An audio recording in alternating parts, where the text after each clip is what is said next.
పోతున్నది, ప్రపంచమే ఒక కుగ్రామంగా మారిపోతున్నది. ఇట్లాంటప్పుడు ఈ కొత్త భౌగోళిక సరిహద్దులు ఏంది అని మాట్లాడే వాళ్ళు ఒకవైపు, అసలు యువత ఇప్పుడు ఈ టెక్నాలజీలో కొట్టుకొని పోతా ఉంది, ఈ టైంలో ఈ కొత్త ఇవేంటి ప్రాంతీయ తత్వాలు ఏంటి అని మాట్లాడే వాళ్ళు ఇంకొక వైపు. దానికి మించి సమాజంలో ఒక అపనమ్మకం.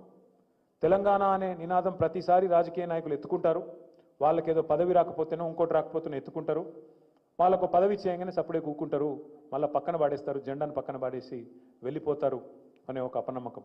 దానికి తోడు అంతకంటే సరిగ్గా 30 ఏళ్ల కిందట 1971లో ఆనాడు తెలంగాణ ప్రజాసమితి బ్యానర్ మీద 11 మంది పార్లమెంట్ సభ్యులు గెలిచినా మళ్ళీ తిరిగి వాళ్ళు కూడా పోయి కాంగ్రెస్లోకి విలీనం కావడం వల్ల 370 మంది ఆత్మ బలిదానం కూడా వృధా కావడం, 30 ఏళ్ల పాటు ప్రజల్లో ఇక రాదు తెలంగాణ అనే ఒక నైరాశ్యం, ఒక అపనమ్మకం ఉన్న పరిస్థితి. మరి ఆ రోజు ఒక పార్టీ పెట్టాలంటే కేసీఆర్ గారేమి సినిమా యాక్టర్ కాదు, ఆయనేమి ఎన్టీ రామారావు గారు లాగా, ఎంజి రామచంద్రన్ లాగా ఒక సినిమా స్టార్ కాదు, సూపర్ స్టార్ కాదు.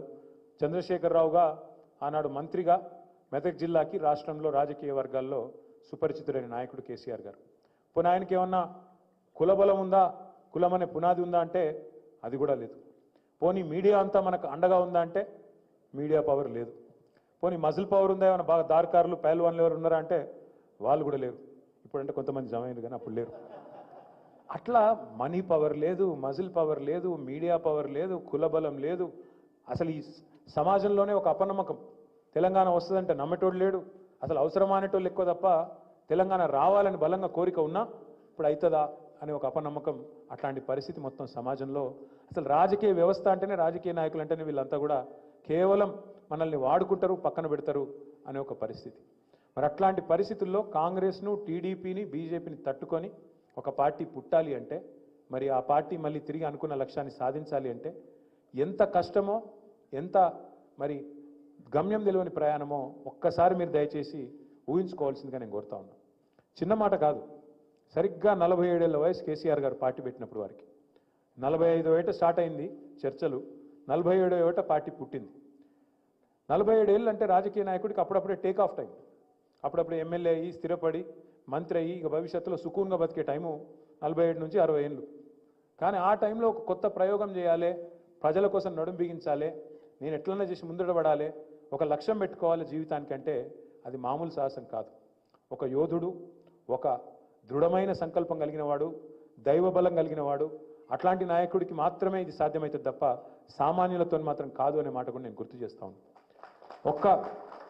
ఒక కవి చెప్పిండు, ఒక కవి గారు అన్నారు నాతో, శూన్యం నుంచి సునామీ సృష్టించిన నాయకుడు కేసీఆర్ గారు అనే మాట మాట్లాడినారు. వాస్తవం, ఏమీ లేని శూన్యం నుంచి తెలంగాణ ఉద్యమం అనే ఒక సునామీని మళ్ళీ తిరిగి ప్రతిష్ఠించి తెలంగాణ ప్రజల మనోభావాలు భారత పార్లమెంటుకు చేరే విధంగా ఉద్యమ నిర్మాణం చేయడం అంటే ఆషామాషి విషయం కాదు.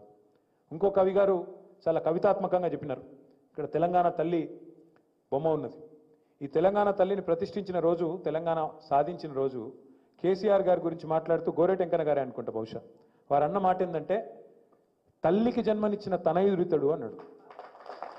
సాధారణంగా తల్లి కొడుకుకు జన్మనిస్తుంది, కానీ తల్లికి జన్మనిచ్చిన తనయుడు అని మాట మాట్లాడితే కవితాత్మకంగా, అంటే మనం చెప్తే బాగుండదు కానీ కవులు చెప్తే బాగానే ఉంటుంది. అట్లా కవితాత్మకంగా తల్లికి జన్మనిచ్చిన తనయుడు అనే మాట ఇవాళ చాలామంది, తక్కువ మందికి ఆ అదృష్టం దక్కుతుంది. అందులో కారణ జన్మలు కేసీఆర్ గారు కూడా ఒకరు. వాస్తవం ఏంటి అంటే 2001 నుంచి 2014 వరకు కేసీఆర్ గారు పడ్డ కష్టంలో ఇలా మనం ఎదుర్కొంటున్న కష్టం అనువంత కూడా కాదు. 2001 నుంచి 14 వరకు ఆయన చేసిన కష్టంలో ఇలా మనోళ్ళు వచ్చి చెప్తుంటారు అప్పుడప్పుడు నాకు, అన్న కేసులు అవుతున్నాయి, అన్న వీడు బెదిరిస్తుండే, అన్న వాడు బెదిరిస్తుండే. మరి ఈ ఊకదంపుడు, ఈ చిన్న చిన్న ఉడత ఊపులకే మరి కేసీఆర్ లాంటి నాయకుడు కూడా అన్నాడు భయపడి ఉంటే ఈరోజు తెలంగాణ ఉంటుండేనా, తెలంగాణలో మనం స్వేచ్ఛా వాయువులు పీల్చుకునే అవకాశం ఉంటుండేనా ఆలోచించమని చెప్పి కోరుతా ఉన్నాం. ఏమీ లేని నాడు, ఎంతోమంది ప్రతికూల శక్తులు మనకు అడ్డంగా ఉన్న నాడు, ఎంతో దుర్మార్గమైన రాజకీయ వ్యవస్థ ఆనాడు చిదిమి వేసే ప్రయత్నం చేస్తున్న నాడు, అవహేళనలు చేస్తున్న నాడు, మీకు నాయకత్వం ఉందా మీ తెలంగాణకు, మీకు సత్తా ఉందా, సాధించుకుంటే తెలంగాణ నడిపే సమర్థత మీకుందా, అసలు మీకు లీడర్షిప్ ఉందా, మీకు దమ్మున నాయకులు ఉన్నారా అని ఆనాడు మనని సవాల్ చేస్తున్న రోజులు, అవహేళన చేస్తున్న రోజులు. మన భాష, మన యాస సినిమాల్లో, బయట మార్కెట్లో ఒక జోకర్లకు, విలన్లకు మాత్రమే వాడిన రోజులు ఆనాటి రోజులు. ఆ రోజుల్లో నేను తెలంగాణ వాడిని అని రొమ్ము విరుచుకొని తెలంగాణ కోసం కొట్లాడాలి అంటే దానికి తెగింపు కావాలి, మరి కథకు ముగింపు రావాలంటే కూడా దానికి ఒక కథానాయకుడు కావాలి. అట్లా కలిసొచ్చే కాలానికి నడిసొచ్చిన కొడుకు ప్రజాయోధుడు కేసీఆర్ గారు. ఒకటి రెండు కాదు, ఎన్ని పరీక్షల మధ్యలో వచ్చినా కొన్నిసార్లు గెలుపు దక్కింది, కొన్నిసార్లు ఎదురు దెబ్బలు తగిలినాయి 14 ఏళ్లలో. కానీ మొక్కవోని ధైర్యంతో ఏ ఒక్కరోజు కూడా నమ్మకాన్ని కోల్పోకుండా, విశ్వాసాన్ని కోల్పోకుండా ప్రజల మీద భారం వేసి దేవుడి ఆశీర్వాదంతో అల్టిమేట్గా సావు నోట్లో తలబెట్టి ఒక మాట చెప్పాలంటే ఒక సాహసోపేతమైన ప్రకటన చేయాలంటే లోపల కడుపులో గుండెలో